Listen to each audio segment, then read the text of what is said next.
Comment ils vont? Ça, c'est ce que Red Bull est en train de faire avec Liam Lawson. Et c'est vraiment pas cool. Et oui, Red Bull a décidé de remplacer Liam par Yuki dès le Grand Prix du Japon. Wait, what? Ce début de saison est complètement lunaire. Et oui, après 2 Grands Prix avec Red Bull Racing où il n'a jamais trouvé ses marques dans la voiture, il suffit de regarder ses qualifs pour le comprendre. Ça fait mal. Voyant qu'elle n'avait toujours qu'un seul pilote, l'écurie a pris peur et a décidé de remplacer Liam par Yuki le plus vite possible. Après, si ça peut les rassurer, ils ont toujours plus du double des points de Ferrari.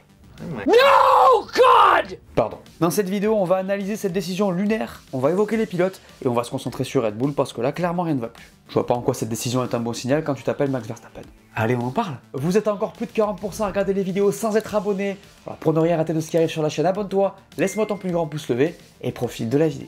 Le sponsor de cette vidéo, c'est CyberGhost VPN. Mais non! Bah si, avec plus de 38 millions d'utilisateurs dans le monde, c'est le VPN le plus utilisé sur le marché. Ah, vous voulez des preuves que c'est le meilleur? Bah vous avez qu'à regarder sa note sur Trustpilot les gars. 4,8 sur 5, vous allez faire quoi? Et oui, il est très bien noté par beaucoup de monde, je l'utilise moi-même quand je voyage, et pas que. Parce que pour protéger votre vie privée sur Internet, avoir un VPN, c'est essentiel. Si vous pensez que la navigation privée suffit à vous protéger, vous avez tort. Tout le monde vous voit. Vos fournisseurs d'accès, les réseaux Wi-Fi publics, ceux que vous utilisez quand vous n'êtes pas chez vous, les sites web que vous visitez. Oh là là là là là là. On vous suit à la trace. Pour remédier à ça, la solution, c'est CyberGhost VPN. Vous allez voir, c'est super facile à utiliser. Avant de naviguer, il suffit de l'activer. Il redirige alors votre trafic via un tunnel sécurisé qui chiffre les données pour les protéger des regards indiscrets. Avec des serveurs dans plus de 100 pays, votre connexion sera 100% sécurisée. Et pourquoi pas joindre l'utile à l'agréable, tiens. En changeant la localisation, vous allez être en mesure de débloquer des bibliothèques de plus de 40 plateformes de streaming comme Netflix, Disney+, ou Amazon Prime. Tu veux regarder une série Netflix du catalogue américain? C'est possible. Ça vous est jamais arrivé de vouloir regarder la F1 pendant un voyage tout simplement dans une autre langue? Un voyage au Japon par exemple.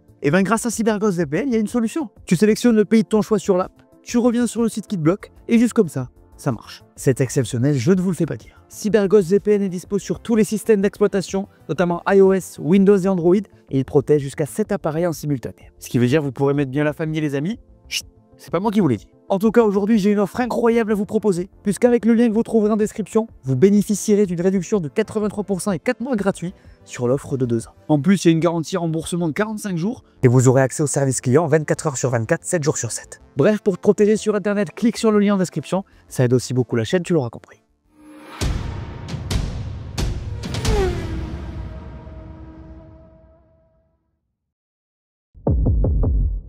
Tremblement de terre en Formule 1. Red Bull a décidé de changer l'un de ses pilotes.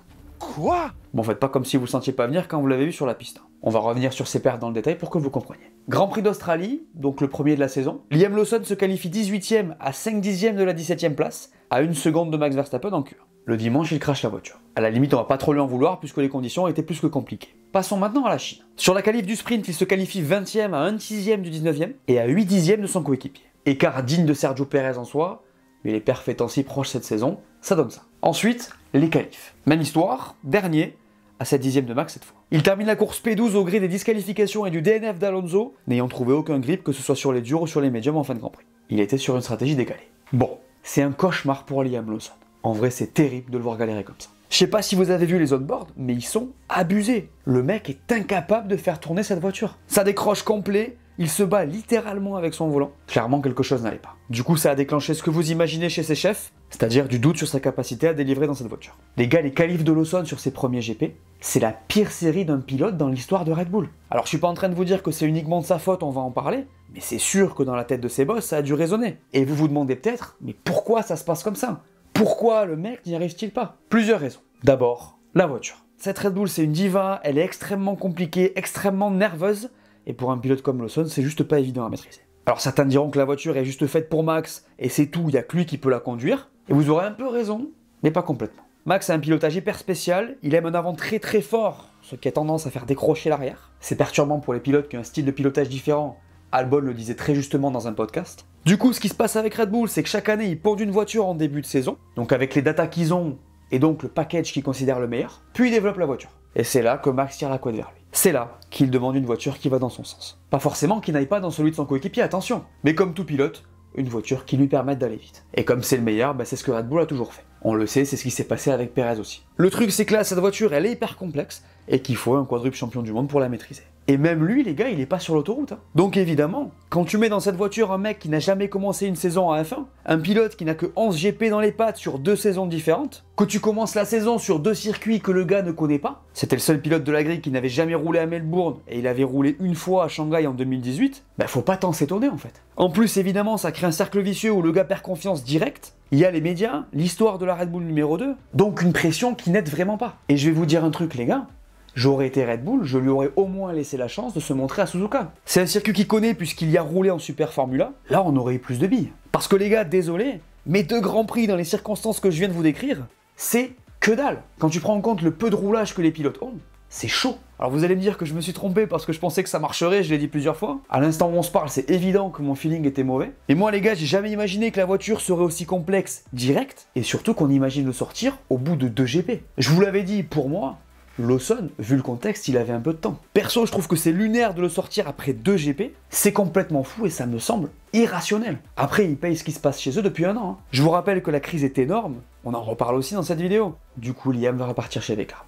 Mais les gars, pour sa défense quand même à notre pote là, comprenez bien que c'est la voiture. Hein. Il y a de la confiance aussi, c'est sûr. Mais rappelez-vous des fois où il est monté dans la voiture l'an dernier. Alors il a jamais battu Yuki en 2024 le samedi, mais il a jamais pris une seconde non plus, et en course il était quand même assez efficace. Bon, sauf quand il a chié les doigts d'honneur au Mexique, ça je vous l'accorde. Enfin, rappelez-vous quand même qu'on voyait un mec solide, qui avait du grip et des balls quoi. Donc c'est un sujet compliqué, faut faire attention. Et puis j'ai vu plein de comparaisons par rapport à Perez, et même là ça me semble complètement capillotracté les gars. Alors il y a un point commun, c'est la voiture clairement, mais à quel moment on va comparer un mec qui a 12 GP et pas de roulage, à un autre qui a 14 saisons et qui en a eu 5 dans la boutique? Bon, c'est 2 choses différentes. Donc attention avec ça. Bref, c'est très chaud pour Liam, surtout que de tous les pilotes Red Bull, c'est lui qui va avoir le record du plus petit nombre de Grands Prix. Et ça fait très mal.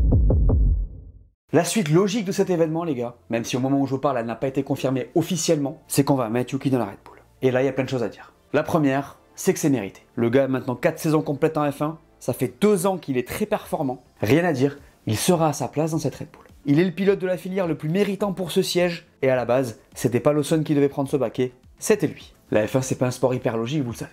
Mais pourquoi on l'a pas mis avant? Et même parce que Yuki égale Honda, tout simplement. Donc c'est eux qui le propulsent depuis toujours, et il en est là où il est en grande partie grâce à eux. Le truc c'est que le partenariat avec Red Bull se termine cette saison, du coup on l'a jamais considéré comme un pilote potentiel pour l'écurie mère, et on s'est dit qu'on verrait plus tard quoi. Donc voilà. Ceci étant dit, une fois qu'on a bien expliqué qu'il était solide, que c'était mérité, tout ça, rien ne garantit qu'il va apporter plus de résultats que Liam. Qui ici peut affirmer que ça va fonctionner? Pas grand monde. Alors j'entends que c'est une opportunité pour lui, que côté Red Bull on n'a rien à perdre à le cramer, mais les gars, comme je vous l'ai dit, Yuki mettait pas non plus une valise à Liam quand ils roulaient ensemble. Hein. Donc attention, comment est-ce qu'on va réagir si Liam se met à faire des meilleurs résultats dans la V-Carb que Yuki dans la Red Bull? Parce que la pression elle va changer de camp et qu'avec cette RB21 c'est ce qui peut se passer. Alors Yuki en soi n'a rien à perdre puisqu'a priori il sort avec Honda, mais c'est quand même le meilleur moyen de se cramer que de monter dans cette voiture. Je vous rappelle quand même que Yuki va sauter dans cette RB21 sans avoir roulé une seule seconde dedans. Sur le papier c'est même largement plus compliqué que Lawson. Je suis pas en train de vous dire que ça va pas fonctionner pour lui, je vous dis juste que si jamais c'est le cas, faudra pas s'étonner. Et puis derrière si ça marche pas on fait quoi? On remet Liam, on met Isaac, on fait revenir Perez, Daniel tant qu'on y est. Je pense qu'il faut être plus cohérent et laisser du temps. On va en parler dans la prochaine partie, mais c'est aussi pour ça qu'on peut dire que ça ne va pas chez eux. D'ailleurs, je parlais d'Honda, mais il faut préciser qu'ils ont eu un rôle déterminant dans ce process aussi. Parce qu'ils veulent voir Yuki monter depuis le début, malgré la fin du partenariat, et que là, c'était la meilleure opportunité pour eux de le faire. Il se dit qu'ils allongeraient un bon groupe billet à Red Bull, notamment pour que Yuki roule chez eux dès le GP du Japon. Pour ceux qui auraient oublié, Honda est propriétaire du circuit de Suzuka. Voilà. Donc voilà, Yuki va prendre ce baquet, c'est mérité, mais attention à ce que ça ne fasse pas comme ça a toujours fait. Vous pensez que c'est bien qu'il l'ait mis dans la voiture ? On a parlé des pilotes concernés par ce swap, les gars, même s'il en manque un, on va voir ça dans cette partie. Mais il faut qu'on parle de Red Bull, parce que ce qui se passe chez eux est dramatique. Franchement, dans tout le process de décision, il n'y a rien qui va. Le fait de mettre Lawson dans la voiture dans un premier temps, donc de ne pas recruter un top pilote, Carlos, je te regarde, et de ne pas mettre Yuki ensuite pour les raisons qu'on connaît. Ça montre que c'est très bancal. D'ailleurs, en soi, les gars, l'équipe, elle est en train d'imploser. Je vous en parle depuis un an. Depuis le début de l'affaire Horner, et suite au décès de Dietrich Mateschitz, ça se délite complet. J'en ai parlé dans cette vidéo. La même où je vous disais que Liam était tranquille. Avec du recul, c'est drôle quand même. Depuis un moment, Red Bull est une équipe qui vacille. Les ingénieurs partent, le management quitte le navire, les stratèges aussi. Ça fuit de partout, et là, clairement, le bateau coule. Désolé les gars, mais ce genre de décision hâtive, c'est symptomatique d'une équipe en perdition. Il y a un gros souci dans la prise de décision, du début à la fin. Et il y a un mec que tout ça ne va pas rassurer, c'est Max Verstappen. Parce que le fait de changer un pilote comme ça après 2 GP, ça montre bien qu'on lui met une grande partie de la responsabilité dessus, alors que là on voit bien que c'est un souci de voiture. En soi, Max, ça fait des années qu'il souligne les faiblesses des voitures qu'on lui propose. Malgré les victoires, il a toujours mis en avant les soucis qu'il voyait. Ce qui est intéressant, c'est que Checo le faisait aussi, sauf qu'on avait tellement perdu confiance en lui, à cause des retours bancals sur les débriefs, et sa perte de confiance globale, qu'on a presque jamais écouté personne en fait. Cette RB21, elle est pas lente puisque Max arrive à en faire quelque chose, mais là c'est pas une top voiture non plus. En soi, lui la maîtrise un minimum, ses coéquipiers pas, et c'est bien le problème. Justement parce que lui aussi n'en est pas content. Avec lui aussi elle manque de grip, elle snap et elle souvire. Le truc c'est que lui déjà c'est Max, avec ses 4 titres et ses 12 saisons à F1.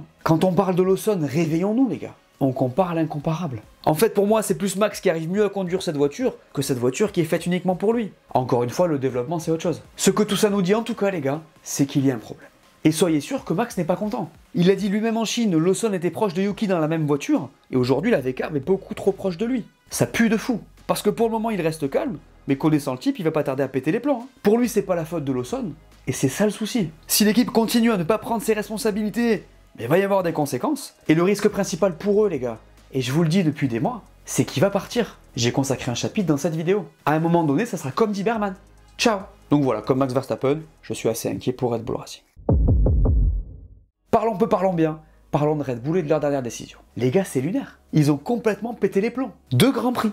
2. Il leur en reste pas beaucoup des trucs à faire à eux niveau pilote. En sortir un après un grand prix. Virer un mec au milieu d'un week-end. Je rigole, mais en vrai, c'est une dinguerie. Et puis si en soi on n'est pas étonné, le problème c'est pas vraiment le fait de sortir Lawson. Le souci c'est ce qui se cache derrière. On est face à une équipe qui n'assume pas ses erreurs sur la conception d'une voiture et qui reporte ça sur un pilote. Alors on peut comprendre qu'ils ont aussi envie de le préserver, de pas le casser complètement pour le futur. Mais les gars, pour eux, c'est très mauvais signe ce qu'on voit se passer sous nos yeux. Alors je le répète, ils n'ont rien à perdre à placer Yuki. Cette opération est même un énorme win-win puisque lui a tout à montrer et eux vont récupérer un bifton. Mais je trouve que c'est quand même très chaud tout ça. Parce que les conséquences à long terme peuvent être énormes. Je vous fais un dessin. Tu gagnes rien cette année, ça vacille, ça s'écroule, tu perds Max Verstappen. En parallèle, ton châssis 2026 il pose problème, ton moteur aussi puisque tu changes de partenaire. Tu t'embourbes en interne, tu perds tous tes cerveaux et tu en attires peu ou ça te coûte cher. Et dans un an, t'es une équipe de milieu de grille. Voilà ce qui leur pend au nez, et j'avoue que ça m'inquiète un peu pour eux. Alors je leur souhaite pas évidemment, mais c'est vrai que ça sent pas hyper bon cette histoire. En fait, ce que je trouve hyper intéressant dans tout ça, c'est que ce swap, c'est juste l'arbre qui cache la forêt.